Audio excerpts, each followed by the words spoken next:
야랑야랑 시작합니다. 정치부 이동은 기자 나와 있습니다. 첫 번째 주제 보겠습니다.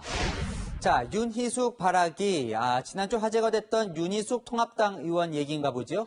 네, 부동산에 대한 5분 연설로 큰 주목을 받았는데 오늘 통합당 의원총회에서도 인기를 실감할 수 있었습니다. 저는 임차인입니다.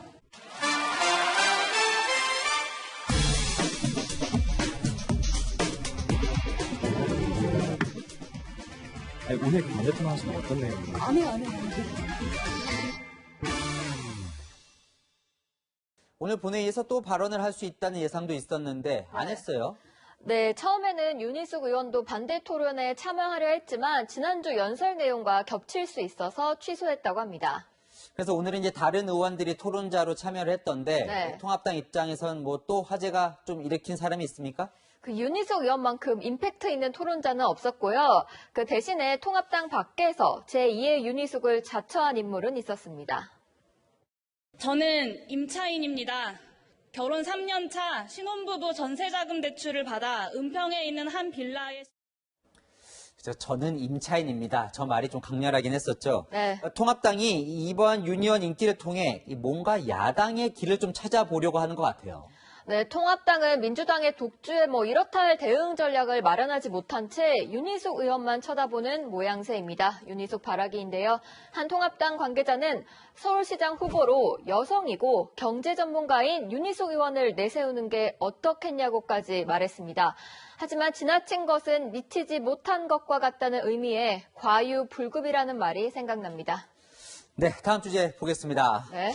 처남 때문에 네. 무슨 내용일까요? 그 더불어민주당 당대표 선거에 출마한 김부겸 전 의원의 처남이 이영훈 전 서울대 경제학과 교수로 알려져서 좀 논란이 되고 있는데요. 네. 김 전 의원의 아내는 오늘 SNS에 이제 와서 친정 오빠로 인해 남편이 곤혹스런 처지를 당하니 어찌할 바를 모르겠다고 호소했습니다. 그래요. 또 저런 가족 인연이 있었군요. 네. 자, 이영훈 전 교수는 좀 논란도 많은 역사학자죠?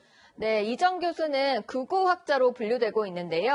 지난해에는 한국민의 일본에 대한 역사인식을 질타한 책 반일 종족주의를 쓰기도 했습니다. 위안부 강제성을 부정하는 발언도 했는데요.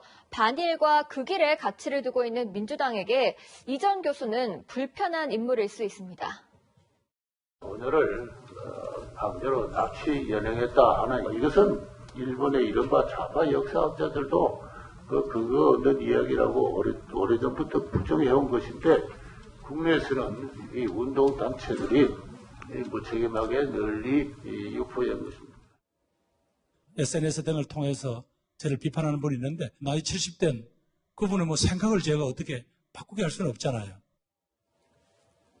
김 전 의원의 해명에도 불구하고 친문 성향 인터넷 커뮤니티에는 좋게 보이지만은 않는다. 당대표 안 돼야 하는 이유가 하나 더 늘었다 등 부정적인 댓글이 올라왔습니다. 네, 딱 비슷한지는 모르겠지만 이 가족하면 노무현 전 대통령이 생각이 납니다. 네, 18년 전 대선 후보 경선 과정에서 장인의 빨치산 경력이 문제가 됐는데 이렇게 되물었습니다. 제 장인은 좌익 활동을 하다 돌아가셨습니다. 저는 이 사실을 알고 제 아내와 결혼했습니다. 이런 아내는 제가 버려야 합니까? 그렇게 하면 대통령 자격이 있고 이 아내를 그대로 사랑하면 대통령 자격이 없다는 것입니까? 노 전 대통령은 연좌 프레임을 정면 돌파했고 이 명연설 이후 장인 논란은 급격히 사그라들었습니다. 네, 아내의 이번 글이 김부겸 전 의원에게 도움이 될지 부담이 될지 궁금하네요. 지금까지 야랑야랑이었습니다.